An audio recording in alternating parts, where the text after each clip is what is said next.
नागरिक उड़ान न्यूज 24 में आपका स्वागत है। देश और राष्ट्र की खबरों में सबसे आगे।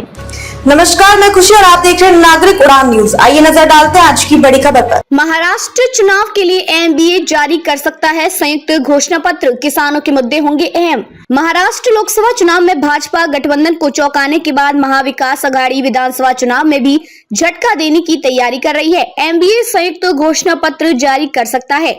महाराष्ट्र लोकसभा चुनाव में भाजपा गठबंधन को चौंकाने के बाद महाविकास अघाड़ी विधानसभा चुनाव में भी झटका देने की तैयारी कर रही है। राज्य विधानसभा चुनाव के लिए उद्धव ठाकरे, कांग्रेस और शरद पवार साथ लड़ने का फैसला कर चुके हैं। सूत्रों का कहना है कि ये तीनों पार्टियां सीट फॉर्मूला तय करने से पहले संयुक्त घोषणा पत्र जारी कर सकती हैं। यह जानकारी भी सामने आई कि घोषणा पत्र में किसानों के मुद्दे को प्राथमिकता दी जा सकती है।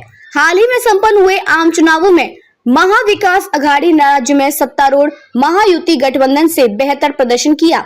एमबीए ने 48 में से 30 सीटें हासिल की। ऐसे में उद्धव, शरद पवार और कांग्रेस तीनों को विधानसभा चुनाव में भी बेहतर प्रदर्शन की उम्मीद है। इसलिए तीनों दलों ने चुनावी तैयारियों में तेजी लाने का फैसला लिया है।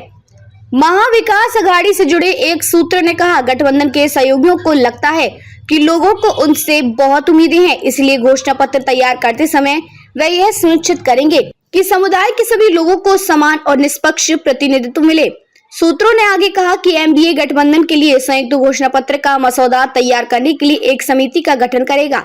इस समिति में गठबंधन में शामिल सभी दलों को बराबर तवज्जो मिलेगी। हालांकि अभी यह स्पष्ट नहीं है कि समिति का नेतृत्व कौन करेगा और इसमें कितने सदस्य होंगे, लेकिन सूत्रों ने बताया कि घोषणा पत्र में किसानों के मुद्दे अहम हो सकते हैं। सूत्रों ने बताया कि एमबीए के शीर्ष नेताओं ने एक बैठक भी की है, जिसमें उन्होंने राज्य विधानसभा में उठाए जाने वाले मुद्दे और अपनाई जाने वाली रणनीति पर चर्चा की।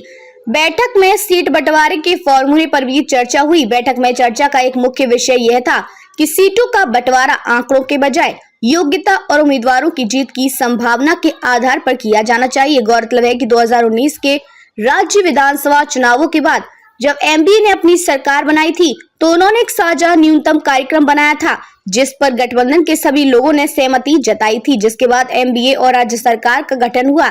एमबीए के एक सूत्र ने कहा कि गठबंधन द्वारा फिर से इसी तरह का कार्यक्रम तैयार किए जाने की संभावना है। अब तक के लिए बस इतना ही। फिर होगी आपसे मुलाकात ऐसी एक और बड़ी खबर के साथ। तब तक के लिए नमस्कार और देखते रहिए नागरिक उड़ान न्यूज। ऐसे ही लेटेस्ट अपडेट्स के लिए हमारे चैनल नागरिक उड़ान न्यूज को सब्सक्राइब करें और तुरंत नोटिफिकेशन पाने के लिए बेल आइकन प्रेस करना ना भूलें। यदि आप हमें फेसबुक के माध्यम से देख रहे हैं तो हमारे पेज को फॉलो जरूर करें। धन्यवाद।